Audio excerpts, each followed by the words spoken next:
I never thought I'd see a woman fake a life-threatening allergic reaction just to destroy me. But that's exactly what happened. The HOA president tore open my mailbox, screamed that bees were attacking her, and collapsed on my lawn like she was dying. Sirens, neighbors, chaos. And in the middle of it all, I stood there thinking, what kind of nightmare had my neighborhood become? Let me start from the beginning. My name's Kyle Cruz, and I used to think home was a place of peace. My wife Heather and I bought a modest house in a quiet cul-de-sac, green lawns, friendly smiles, kids' bikes left on driveways. It was supposed to be our safe little corner of the world. Then Karen Johnson got elected president of the HOA, and peace turned into paperwork. Every sound of her golf cart squeaking down the street felt like a warning siren. Karen didn't just enforce the rules, she invented them. If your grass was too tall, she wrote you up. If your trash cans were visible for more than 30 minutes, you got fined. If you painted your shutters the wrong shade of beige, she threatened legal action.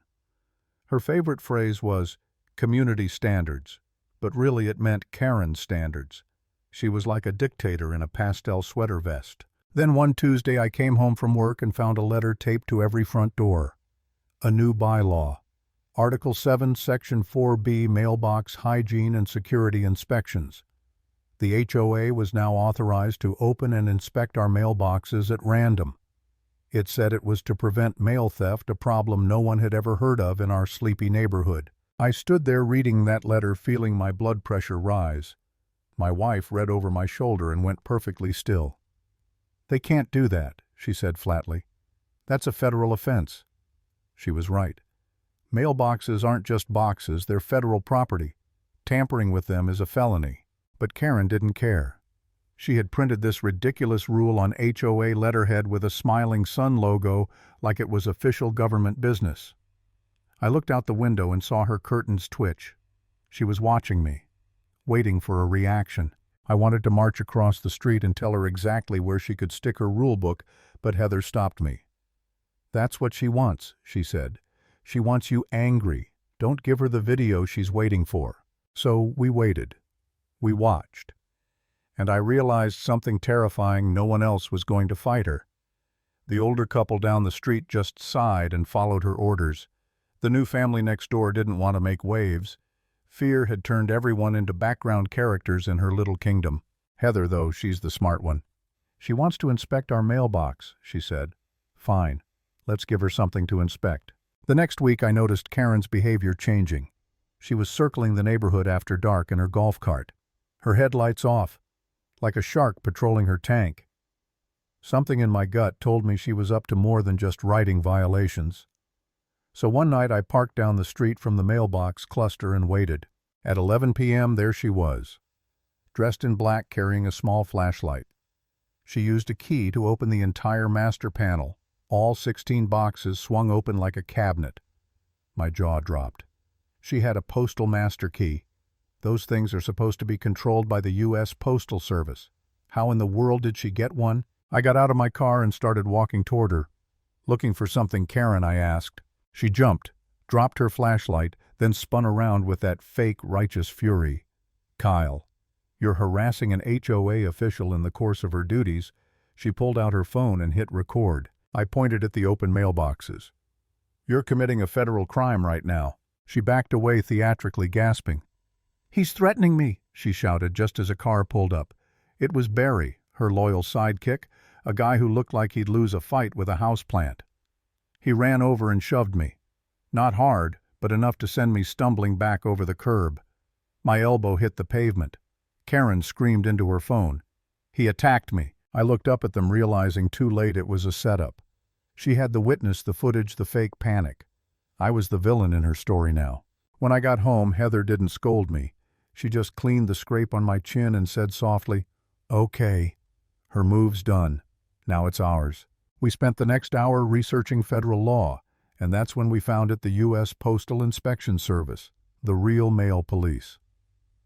Heather called the next morning and spoke with an inspector named Ramos. She calmly laid out everything: the fake rule, the key, the midnight break-in, the staged attack. Ramos listened, then said, "Without clear video evidence of her tampering, it's her word against yours. But If you can capture her opening your mailbox again, that would be very interesting to my office." He didn't have to say more. We got the message. That night we built the plan. Heather is a tech wizard. She set up a hidden camera in the garage window with a perfect view of the mailbox kiosk, a tiny microphone disguised as a rock in the bushes, and a pinhole camera right beside our mailbox slot. Every feed recorded to a hard drive with timestamps. It was airtight. Now we just needed bait. Out in my backyard behind the rose bushes were my beehives. I'm a hobby beekeeper, calm creatures, organized, loyal to their queen. Everything Karen wasn't. I looked at the hives and said, half joking, "What if we filled the mailbox with bees?" Heather gave me that look, equal parts love and disbelief. "Not real bees, Kyle." "Of course not," I said. "Just the idea of bees." We built a decoy box, wooden with a plexiglass side and a tiny Bluetooth speaker inside that played the sound of buzzing bees. Then I added a few real drones, male bees without stingers, and a puff of yellow chalk dust to look like pollen. Heather designed a bright yellow warning label, "Warning live bees, do not open." She taped it on the inside of our mailbox door. If Karen opened that mailbox, she'd have to look directly at the warning reach past it and open the box herself. Intent caught on camera. Legal, clear, undeniable. We placed it in the mailbox. Then we waited. 2 days passed. Nothing. Then on the third evening, right as the sun bled purple over the rooftops, she appeared. Karen parked her golf cart by the curb, glancing around. The cameras caught everything. The nervous look, the keys in her hand, the quiet click of the lock. The small metal door swung open. She froze, reading the warning label. Her lips formed the words, "Warning, live bees." And then, because she couldn't help herself, she reached in. The moment she lifted the lid, the tiny speaker roared with the sound of 1,000 furious bees. The spring-loaded flap released a puff of yellow dust, and the harmless drone bees fluttered out. Karen shrieked like she'd been set on fire. She stumbled back, waving her arms, and threw herself on the ground. "The bees, I'm allergic, I can't breathe." Her screams brought the neighbors running. Barry appeared seconds later, looking around like a confused mall cop. Karen was rolling on the grass, gasping dramatically. "She tried to kill me," she shouted, pointing at my house. "He put killer bees in the mailbox." The EMTs arrived minutes later. The lead paramedic asked, calm as can be, "Ma'am, can you tell me what happened?" "Bees," she wheezed. "Hundreds. I'm deathly allergic." He clipped an oxygen monitor to her finger, checked the screen, then raised an eyebrow. "Your O2 is 99%. Blood pressure's normal. No swelling, no sting marks." Karen froze. I can't breathe," she insisted weakly. The EMT held up an EpiPen. "Would you like us to administer this?" For a second I thought she might actually go through with it. But she hesitated. She knew that if she took a shot she didn't need, her vitals would spike and everyone would know she was faking. "No," she stammered. "Just take me to the hospital." They loaded her into the ambulance, still pretending to gasp. As the doors closed, she found just enough air to yell, "Arrest him! He tried to murder me." The young police officer turned to me, looked at the box lying on the grass with a single confused bee crawling on it, sighed and said, "Sir, I think we need to talk." I think. 2 days later, the HOA called an emergency meeting. The email from Barry was dripping with drama, an unprovoked act of aggression against the president. The clubhouse was packed. Karen sat at the head table in a neck brace, dabbing her eyes with tissues like a soap opera widow. She told her version of the story, how she was performing routine HOA inspections when I allegedly filled the mailbox with weaponized insects. She claimed she barely survived, and for a moment people believed her. Then Heather stood up, calm, collected, laptop in hand. "Good evening," she said.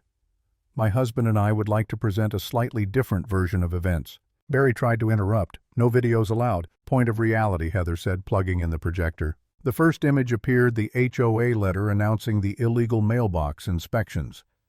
"This rule," Heather said, "violates federal law. U.S. Code 18, Section 1705, tampering with mailboxes." The next clip rolled. Karen alone at the mail kiosk, using her master key to open every mailbox. Murmurs filled the room. Then came the close-up footage from the pinhole camera, Karen opening our specific box, reading the bright yellow warning, and still reaching in. The moment the bees buzzed, her dramatic collapse filled the screen. Heather paused the video. "This is the warning," she read before she proceeded. "Do not open." She opened it anyway. Then she pulled up a scan of the EMT report. Oxygen saturation 99%. No evidence of stings. Patient refused epinephrine. Diagnosis: psychological distress. The audience went dead silent. Karen's face turned crimson. The neck brace looked ridiculous now. And then from the back of the room, neighbor Nate, the guy whose kid's sidewalk chalk had been banned, stood up. His hands trembled, but his voice was steady. After the incident, he said, "Karen texted me." He lifted his phone and read aloud. "Did you see the drama tonight? That'll teach the cruises to defy the board. I'm not even allergic to bees." The room erupted. Gasps, whispers, shouts. Mrs. Miller, the woman who'd been forced to hide her garden gnome, stood up and said, "And I want Gus back." That broke the dam. One by one, neighbors began shouting about their own experiences. The fines, the threats, the humiliation. Years of silence turned into a tidal wave of anger. And then someone at the back stood up quietly, Inspector Ramos. He'd come in person just to witness it. He walked to the front, laid a folded paper on the table in front of Karen, and said evenly, "Karen Johnson, this is an official citation from the United States Postal Inspection Service. You are under federal investigation for mail tampering and filing a false report." Her face crumbled. Barry took a step back from her like she was contagious. The HOA voted on the spot no confidence in Karen and her board. Every hand went up. She was out. Just like that, her little empire of fear collapsed in the same room where she'd ruled for years. And me, I didn't cheer. I didn't need to. Watching her realize that her lies had finally caught up to her, that was enough. When I got home that night, I walked past the mailbox, still scuffed with yellow chalk dust, and felt something I hadn't felt in months. Peace. Because in the end, it wasn't about bees or mailboxes. It was about standing up when everyone else was too afraid to. Sometimes justice doesn't roar, it buzzes.